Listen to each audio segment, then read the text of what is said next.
I do the meat market. There's a meat market on Lexington Avenue, and there's like a whole bunch of 99-cent stores. And like I go into 99-cent stores, and I get everything cheaper. And this is Nancy Jordan. She was released from prison last year after serving time for assault and arson, charges related to a domestic dispute with her boyfriend. She's trying to put her life back together. Nancy now runs her own catering business in Spanish Harlem, but in today's economy, she's having a difficult time staying afloat.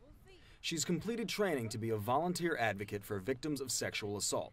But to be fully employable in certain industries, Nancy needs a certificate of relief from disabilities from the state of New York. Among the many barriers to employment for the formerly incarcerated, the most obvious is their criminal record. Having a felony on your rap sheet often automatically disqualifies you from certain employment, like many in the healthcare industry. Ironically, this is an industry many formerly incarcerated women try to enter, due in large part to the need and openings for nurses and counselors, but also often out of a desire to help women out of prison.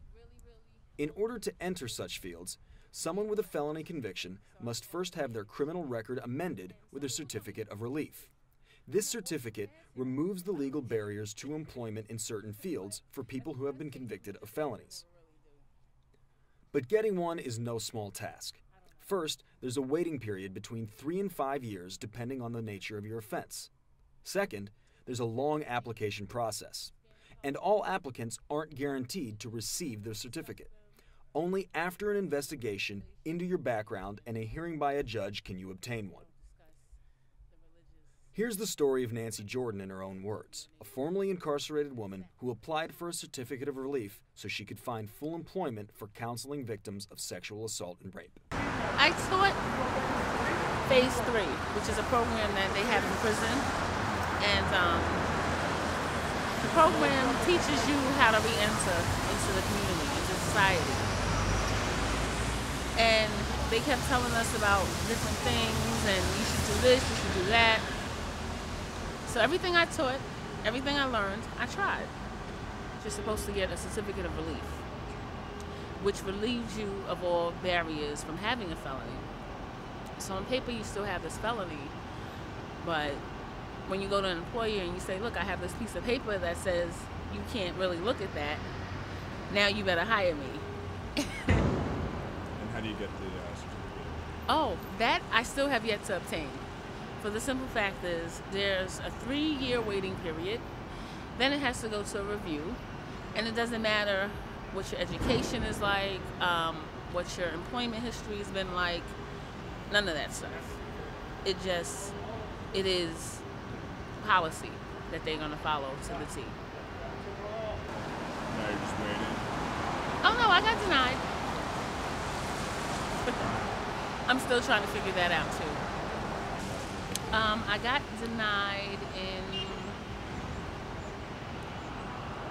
February of this year.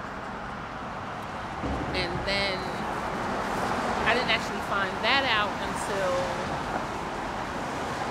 August, because the paperwork was somewhere lost in oblivion between the state, the Division of Parole, and all the powers that be. So it's one of those things that, oh, well, I still was able to get a job. And I actually went for it because the job that I had was working in health insurance. So they wanted you to be a licensed health insurance agent. Went to the courses, took the test, did great, everything was fine. Contacted the Department of State. They said, oh, no problem, you know, da, da, da, da. They gave me the runaround, sent them all the documentation. Then they came up with new rules and regulations. So, so that was different.